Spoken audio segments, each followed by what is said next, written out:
The magnolia trees had stopped blooming the day Eleanor's mother died. At least, that was how Eleanor remembered it. In truth, the flowers had withered weeks before, surrendered to the Mississippi heat that made even breathing feel like a sin. But memory, she would learn, had a way of reshaping truth into something more bearable. She was 14 then, standing in the parlor while her father received condolences from men who smelled of tobacco and spoke of her mother as though she had been a china doll that simply cracked. "Weak constitution," they murmured. "The burden of womanhood." Her father nodded, his face carved from stone, and Eleanor understood that grief, like love, was another luxury they could not afford. The funeral was attended by everyone who mattered in Vicksburg society. The house slaves served lemonade on silver trays, their faces carefully blank. Eleanor watched them move through the rooms like ghosts, and for the first time, she wondered what they thought of the woman being mourned. Had her mother been kind? Eleanor couldn't remember. She remembered piano lessons and silent dinners, the rustle of silk skirts retreating down hallways, the sound of crying behind locked doors. Among the servants that day was a boy close to her age, carrying a tray of cucumber sandwiches with the mechanical precision of someone who had learned to make himself invisible. Isaiah. She had known him her entire life the way one knows furniture, present, functional, unremarkable. Until the day he saved her life. It had happened 3 years earlier, when she was 11 and stupid enough to wade into the creek behind the cotton fields. The current had seized her like a cruel hand, and she remembered the water filling her mouth, her lungs, the sudden certainty that she would die, with her last thought being how angry her father would be at the inconvenience. Then hands had grabbed her dress, hauled her onto the bank. Isaiah, soaking wet, his chest heaving. For one moment, their eyes had met, and she had seen something that terrified her more than drowning. Recognition. As though he saw her not as the master's daughter, but as simply a child who had been afraid. The next morning, she heard the screams from the barn. Her father's overseer, Mr. Hutchins, administered 15 lashes for inappropriate contact with the master's daughter. Eleanor had hidden in her room, pressing her hands over her ears, understanding with awful clarity that in this world, saving a life could be punishable by death. After that, they existed in a careful dance of avoidance. When she passed him in the halls, she looked through him. When he served at dinner, he became a pair of hands, nothing more. But sometimes, late at night, she would find books moved in her father's library, always returned to the wrong shelf, always with a faint smudge of field dirt on the pages. He was teaching himself to read from her father's collection. She never mentioned it. It was the only mercy she knew how to give. 5 years passed. Eleanor grew into the shape her father required, an ornament for his dining room, a symbol of his wealth and refinement.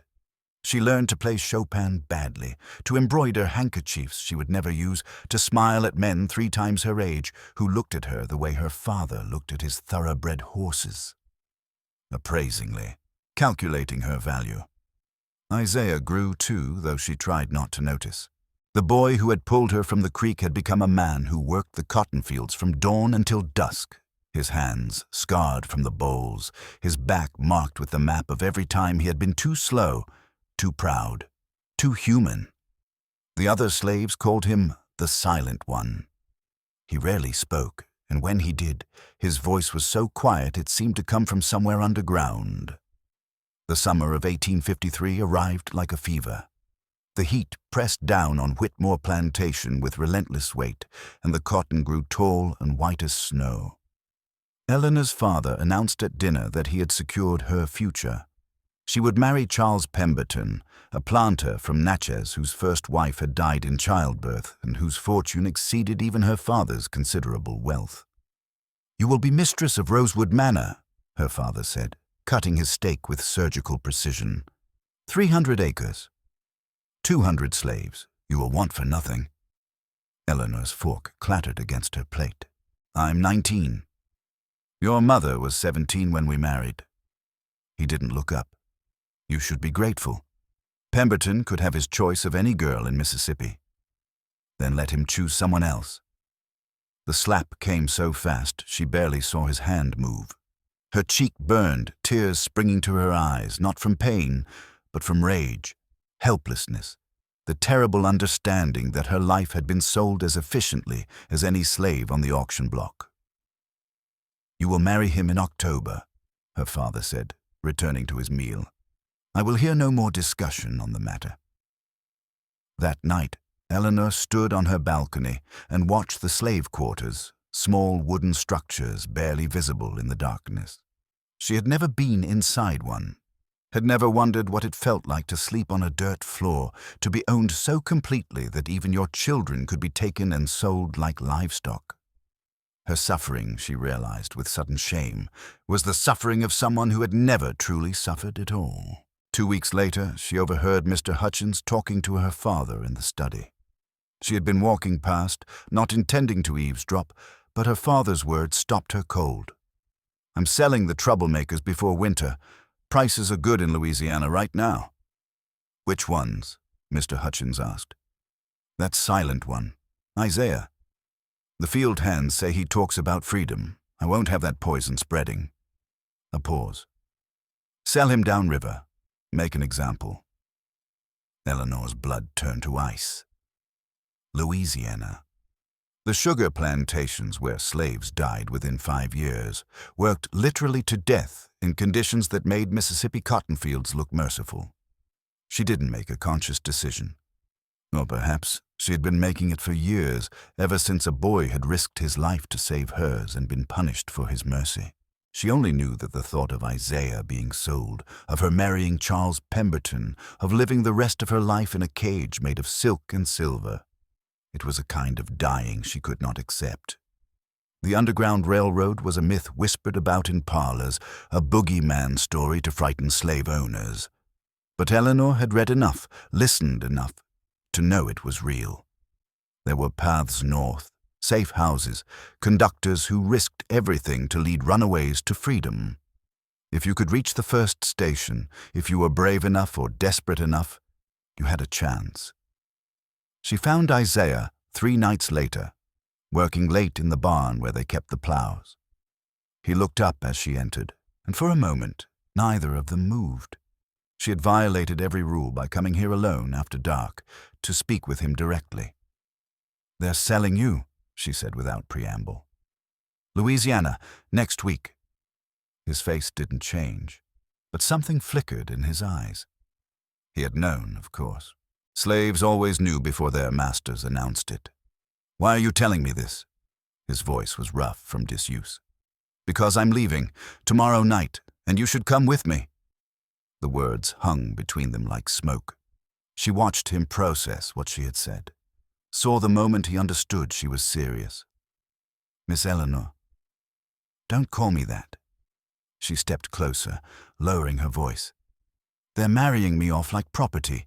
You're being sold like—" She stopped, suddenly aware of the grotesque comparison she was making. "I know it's not the same. I know what I have, what you don't, but we're both trapped here and I—" She took a breath. "I can't do this alone. I don't know how." "You know what they'll do if they catch us?" "Yes. They'll kill me. Slowly. Make a lesson of it." "I know. And you?" He looked at her directly now, and she saw in his eyes the question he couldn't ask. "What will they do to you?" "I don't care." And she realized, with crystalline clarity, that it was true. "If you're sold, I'll die in that house. Slowly. Every day. If I go with you, at least I'll die free." Isaiah was quiet for a long time. Then, "You ever sleep on the ground, Miss Eleanor? Ever gone hungry? Ever been beaten?" "No." "You ever been chased by dogs? Shot at? Turned away from somewhere because of what you are?" "No." "Then you don't know what you're asking. Teach me." She met his eyes. "Please." He should have said no. Should have turned her away, saved himself from the catastrophe she represented. But something in her face, desperation, determination, something that mirrored his own caged fury, made him nod. "Tomorrow night. When the moon sets, bring nothing that looks valuable. Wear dark clothes. Can you ride? Yes. We'll take your father's fastest horses. Leave them 20 miles north. Continue on foot. He paused. There's a place I heard about. A woman named Harriet who helps people across. If we can reach her, we will, Eleanor said, with more certainty than she felt. The next day crawled past with agonizing slowness. Eleanor played piano for her father's guests, smiled at Charles Pemberton when he arrived for afternoon tea, accepted his wet kiss on her hand. She packed a small bag, dark dress, sturdy boots, her mother's Bible because she couldn't bear to leave it. At the last moment, she added her father's pistol from his desk drawer, though she had never fired a gun in her life. Midnight came. She waited until the house was silent, then slipped out through the kitchen. Isaiah was waiting by the stables, holding the reins of 2 horses already saddled. He had a small canvas bag over his shoulder and something hard in his eyes that she recognized as fear barely controlled. They rode north without speaking, pushing the horses hard. Eleanor had never ridden so fast, had never been out at night like this, navigating by starlight and instinct. The world looked different in darkness, wilder, more dangerous, more real. Every shadow could hide a patrol. Every sound could be dogs. Just before dawn, they released the horses near a creek and continued on foot. Isaiah moved like water, silent and purposeful. Eleanor tried to match his steps, but her fine leather boots weren't made for this, and within an hour, her feet were bleeding. Here. Isaiah stopped, pulled off his own worn shoes. Trade me. I can't take your... Trade me. It wasn't a request. They wore each other's shoes. Hers were too small for him, his too large for her. But they walked on, and Eleanor understood that this was what freedom meant, sharing discomfort, choosing each other's survival over pride. The first safe house was a Quaker farm 15 miles north. They reached it after 3 days of walking through forests and fields, eating wild berries and drinking from streams. Eleanor's hands were blistered, her dress torn, her hair matted with leaves. She had never felt more alive. The Quaker woman who answered their knock took one look at them and knew. Come in, quickly. They stayed 2 nights in her cellar, a dark space that smelled of earth and potatoes. Other runaways were there, a family of 4, 2 men traveling alone. No one spoke much. Fear had a way of stealing words. On the 3rd night, a conductor arrived to take them further north. He was a free black man named Samuel who smiled rarely and moved with the efficiency of someone who had done this many times. Stay close. Stay quiet. If we're caught, scatter. Don't try to help each other, just run. They traveled at night, sleeping in barns and abandoned buildings during the day. Eleanor learned to walk in silence, to freeze at the sound of voices, to eat food that would have made her sick a week ago and be grateful for it. She learned that her white skin, which she had never thought about as anything but natural, was both a shield and a burden. It protected them at checkpoints, but made their relationship an abomination that invited violence. In Ohio, they had to pretend Eleanor was a widow traveling with her servant. The innkeeper looked at Isaiah with naked contempt, and Eleanor felt rage burn through her, not at being diminished, but at understanding that this was every moment of his life. This casual cruelty, this assumption of inferiority. They were careful never to touch in public, never to look at each other too long. But at night, in whatever cold space they found shelter, they would sit close together, and Isaiah would tell her about his mother, who used to sing hymns in the field. About his father, sold away when Isaiah was 8, his last words. Remember your human, boy. Don't let them make you forget. Eleanor told him about her mother's depression, about sitting outside locked doors and listening to crying, about the terrible loneliness of being surrounded by people who saw her as a thing to be managed rather than a person to be known. I used to think I had it hard, she admitted one night. What a fool I was. Suffering isn't a competition, Isaiah said quietly.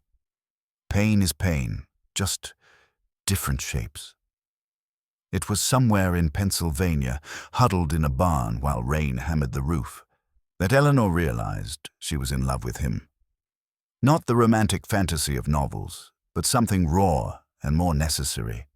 He had become the only real thing in a world that felt increasingly surreal. The only person who saw her completely and chose her anyway. She kissed him that night, tasting rain and fear and something that felt like hope. He kissed her back, gentle at first, then desperate, like a man drinking after crossing a desert. "This is dangerous," he whispered against her mouth. "Everything we've done is dangerous." "More than you know." His hands framed her face. "If they catch us now, after this." "I know." But she didn't, not really. Not until 2 months later, when she woke up in a boarding house in Syracuse and ran to the chamber pot to vomit. Not until she missed her monthly courses twice, 3 times. Not until she placed her hand on her still flat belly and understood what they had created. "I'm pregnant," she told Isaiah, and watched him go very still. "Are you certain?" "Yes." He sat down heavily on the narrow bed they shared. They had been in Syracuse for 3 weeks, had found work, Eleanor as a seamstress, Isaiah at a factory. They were saving money to go further north, maybe to Canada, where they would truly be safe. But now, "They'll never let us rest now," he said. "A white woman, pregnant by a black man. Even here, even in the north, people will—" He stopped, his jaw working. "I've put you in impossible danger. We put each other in danger." Eleanor sat beside him. "The moment we left Mississippi, we were impossible. This just makes us more so. What do you want to do?" It was the question no one had ever asked her before. "What do you want? Not what your father wants, not what society expects, not what would be proper or safe or sane. What do you want?" "I want this child," she said. "I want you. I want a life that's ours, even if it's brief and hard and hated by everyone else." "Then we'll have it." Isaiah took her hand. "However much they'll let us." 3 months into her pregnancy, the bounty notices appeared. Isaiah saw them first, posted outside the factory where he worked. His face on cheap paper, the description brutal in its accuracy. Runaway Negro, age 20, 6 feet tall, scar on left shoulder from whipping. $500 reward. Below it, another notice. Information wanted regarding Eleanor Whitmore, daughter of Charles Whitmore of Vicksburg, Mississippi. Believed kidnapped by runaway slave. $1,000 reward for her safe return. Kidnapped. As though she had no will of her own, as though the only explanation for her absence was theft. They ran again, moved to a smaller town, changed their names. Isaiah became James. Eleanor became Ellen. She wore a wedding ring they bought from a pawn shop and told people her husband worked on the railroad. People looked at her swelling belly and smiled, asked when the baby was due, offered advice about motherhood. No one asked why she lived alone. No one questioned the dark-skinned man who sometimes visited after dark. Or perhaps they knew and chose not to see because seeing would require action, and action was dangerous for everyone. Eleanor was 7 months pregnant when the slave catchers found them. She was alone, hanging laundry in the yard behind their rented room. Isaiah had gone to work, would not return until dark. She heard horses first, then voices. Men with southern accents that made her blood freeze. "That's her. That's the Whitmore girl." She ran. Pregnant, exhausted, she ran through the back streets of the town while men shouted behind her. She made it to the factory where Isaiah worked, stumbled through the doors, gasping his name. He took one look at her face and knew. "How many?" "4, maybe 5. "Does anyone here know about us?" "I don't know. I don't think—" An explosion of voices outside. The slave catchers had followed her. The factory floor erupted in chaos, workers shouting, the foreman demanding explanations. Someone grabbed Eleanor's arm, tried to restrain her, for her own safety. She bit him, kicked, fought like she had never fought before. Isaiah was running toward her when the first shot rang out. It missed, struck a support beam. Workers scattered. The slave catchers burst through the door, pistols drawn. "That's him! That's the runaway!" Isaiah could have run. The back door was 10 feet away. He could have disappeared into the warren of streets, lost them in the confusion. Instead, he moved toward Eleanor, placed himself between her and the men. "She's pregnant," he said, his voice carrying across the factory floor. "Whatever you think I've done, whatever you want from me, she's pregnant. Let her go." One of the slave catchers laughed.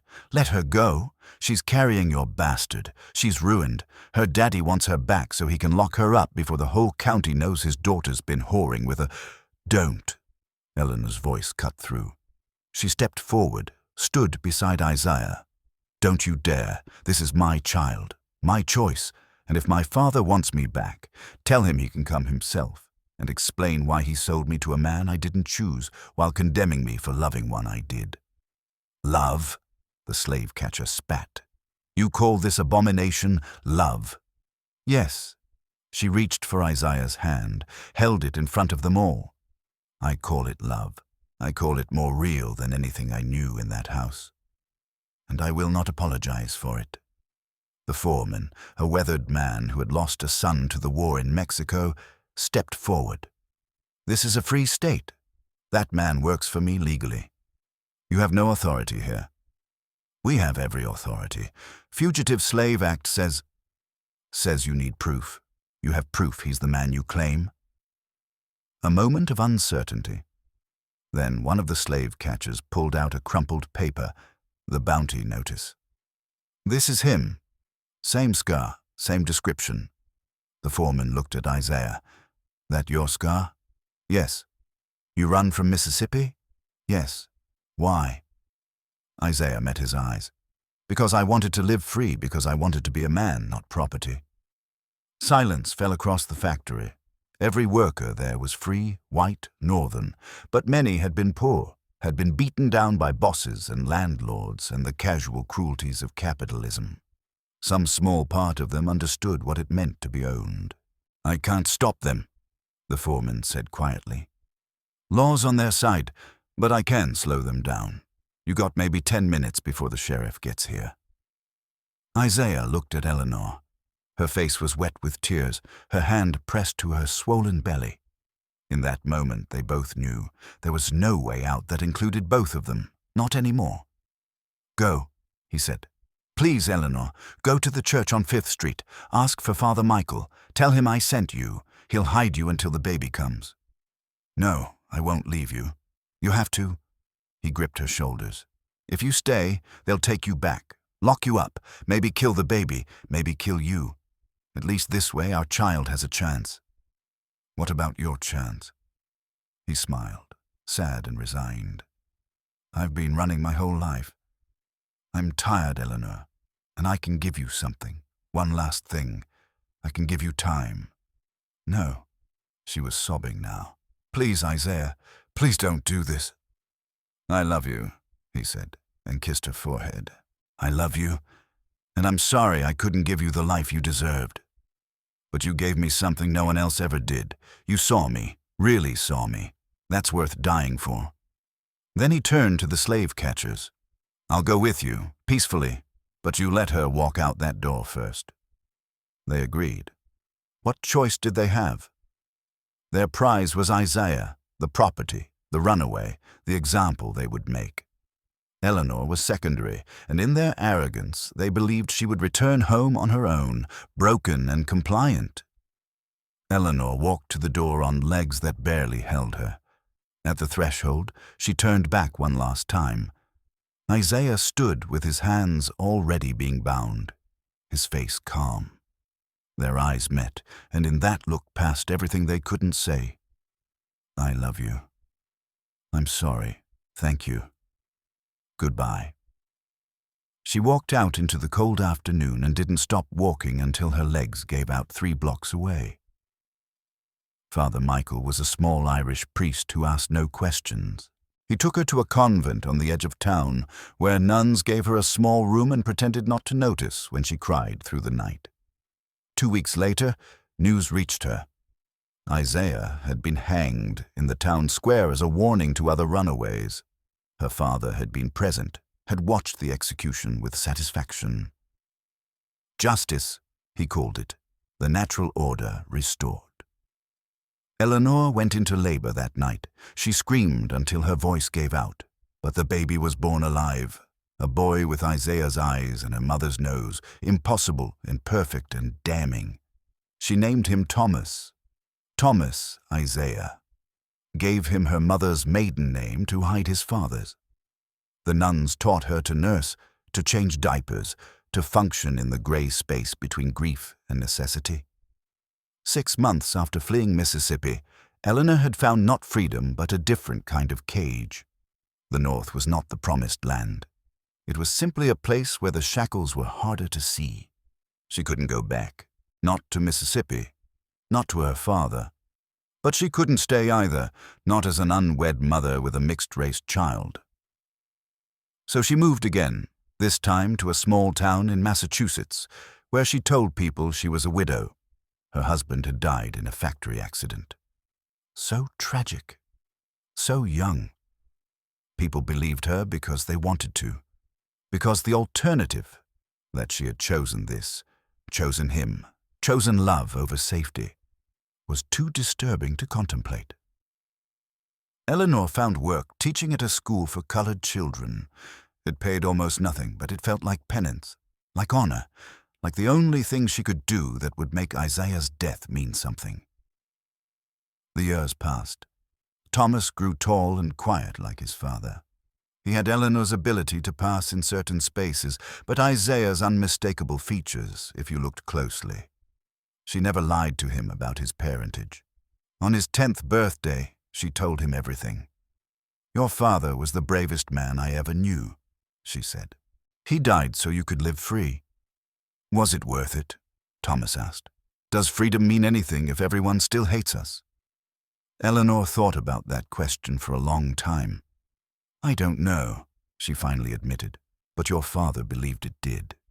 He believed being free inside yourself mattered, even when the world tried to chain you. And I choose to believe him." 10 years after fleeing Mississippi, Eleanor stood at her small desk in the colored school and looked at her students. Children who would face barriers she couldn't fully understand, who would be judged by their skin before anyone heard their words. "Today we're studying the Declaration of Independence," she told them. "All men are created equal, it says. That's a lie right now. But someday, if we fight hard enough, if we refuse to accept what they tell us about our worth, maybe it won't be." One of the students raised his hand. "Miss Eleanor, did you really run away from a plantation?" The rumors had followed her, whispered and embellished. The white teacher who chose a slave over her own people, the traitor, the race mixer, the fool. "Yes," she said. "I did." "Why?" She looked at her son, sitting in the back row, his father's eyes watching her with solemn intelligence. "Because love is not a sin, and freedom, real freedom, means choosing your own life, even when it costs you everything." That night she wrote in her journal, a habit she'd maintained since childhood. The entries had changed over the years. Once, she'd written about piano recitals and garden parties. Now she wrote about lesson plans and her son's questions and the ache that never quite left her chest. On this night she wrote, "They say I betrayed my people, my family, my race. They say I was foolish, corrupted, led astray. But I wonder, what kind of homeland calls love a crime? What kind of society would rather see 2 people dead than free together? If that is civilization, then I am proud to be its enemy." She paused, remembering Mississippi.